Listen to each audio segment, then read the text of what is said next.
আমরা এখন এসে পৌঁছেছি আপনার জানকী চট্টি। এখান থেকে আমরা কাল সকালবেলা যাত্রা শুরু করব যমুনোত্রী ধামের জন্য। তো রাস্তায় অনেকটা সময় লেগে গেল, আমরা ভোর 6টায় বেরিয়েছিলাম। তো কথা হচ্ছে শেয়ার কারের ব্যাপার, শেয়ার কার মাঝখানে আমাদের ব্রেক জার্নি করে আসতে হয়েছে, যার জন্য কিছুটা সময় নষ্ট হয়েছে ওখানে। তো কাল সকালবেলা যাত্রা শুরু করব, আজকে এখানেই রেস্ট নেব। একটা রুম নিয়েছি, এখানকার রুম খুবই সস্তা, খুব ভালো রুম মোটামুটি। কিন্তু 500 টাকা চেয়েছিলেন ওনারা, আমরা 300 টাকা বলেছি, তাতেই রাজি হয়ে গেছে। তো আর এই হচ্ছে ওই যে বরফের পাহাড়টা দেখতে পাচ্ছেন, ওর নিচেই যমুনোত্রী মায়ের মূর্তি। এই যে যেটা বলছিলাম, খুব সস্তায় অল্প দামের রুম, 300 টাকা। এই হচ্ছে সেই রুম যমুনোত্রীর। আমি বাবা এই মাত্র এখানে তো সব ওরকম সত্যি খুব সস্তা।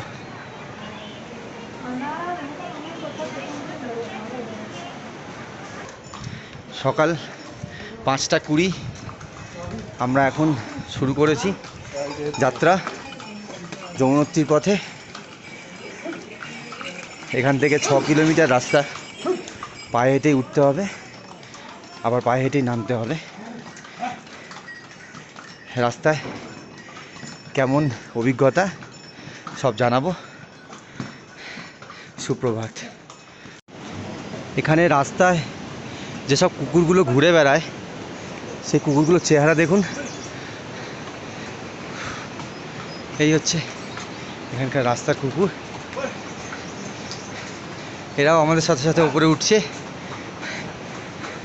খুব সুন্দর দেখতে।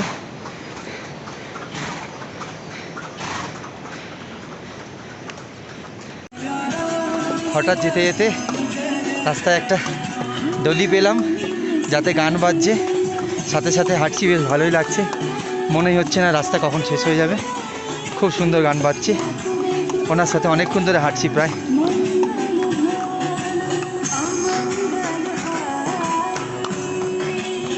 খুবই ভালো লাগছে, এনার্জি ডবল হয়ে গেছে। আমরা 2 কিলোমিটার পথ চলে এসেছি, আর 4 কিলোমিটার বাকি, ঠিক ওইখানটায় যেতে হবে।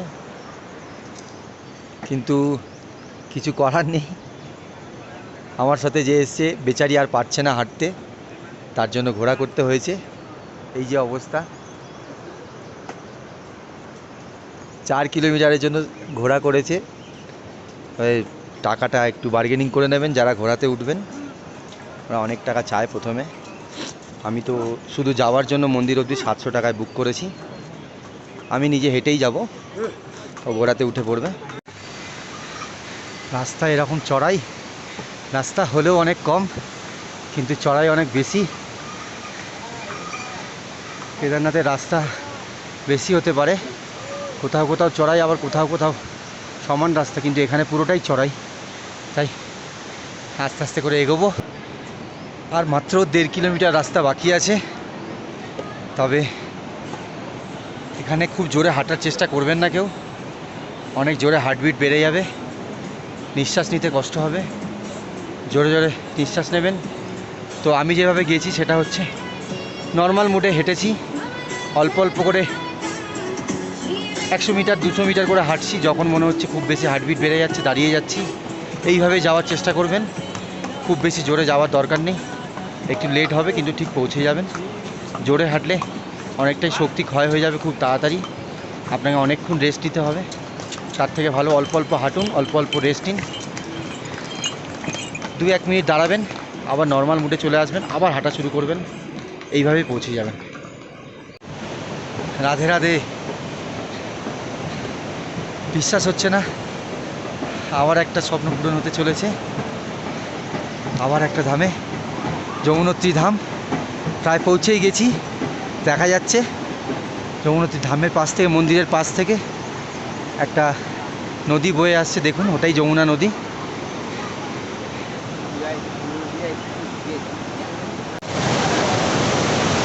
যমুনা নদী, আওয়াজটা শুনুন।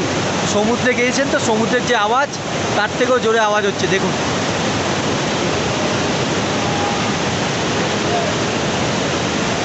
এখান থেকেই যমুনা নদীর উৎপত্তি স্থল। এরপর সারা ভারতবর্ষে ঘুরে ঘুরে বেড়াচ্ছে।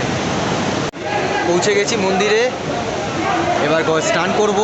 এখানকার গরম কুণ্ড, এই হচ্ছে মহিলা, খুব ভালো ব্যবস্থা। মহিলাদের জন্য আলাদা ব্যবস্থা আছে, পুরুষদের জন্য আলাদা ব্যবস্থা আছে। সবাই এখানে স্নান করব, ক্লান্তি পুরো দূর হয়ে যাবে। স্নান টান করে জামা কাপড় চেঞ্জ করে পুজো দিতে যাব। একদম মন্দিরের পাশ থেকে, কোনো পাহাড়ের ভেতর থেকে এই গরম জলটা বেরোচ্ছে।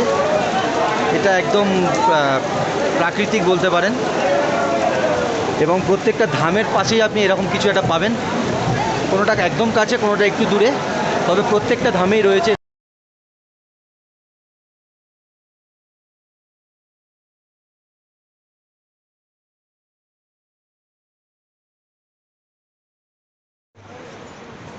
আমরা নিচে নেমে এসেছি যমুনা মায়ের দর্শন করে। খুব ভালোভাবে দর্শন করতে পেরেছি, একদম ফাঁকা ছিল। সুন্দরভাবে পুজো দিয়ে খুব ভালোভাবে আস্তে আস্তে আরাম করে নিচের দিকে নেমে এসেছি। 2 ঘন্টা থেকে 2.5 ঘন্টা সময় লেগেছে নামতে, ওঠার সময় একটু বেশি সময় লাগে। তো এখন আমরা এখান থেকে হোটেলে যাব, জামা কাপড় চেঞ্জ করে আবার রওনা দেব উত্তরকাশীর জন্য। আর উত্তরকাশী যদি আমরা তাড়াতাড়ি পৌঁছতে পারি, আবার সেখান থেকে আবার শেয়ার কার করব গঙ্গোত্রীর জন্য। আর যদি রাস্তায় দেরি হয়ে যায় তাহলে আজকে আর হবে না, উত্তরকাশীতেই নাইট স্টে করতে হবে। পাহাড়ি রাস্তার ব্যাপার, কিছু বলা যায় না আগের থেকে। চেষ্টা করব আজকেই বেরিয়ে যাওয়ার। ওকে, আবার পরে দেখা হবে।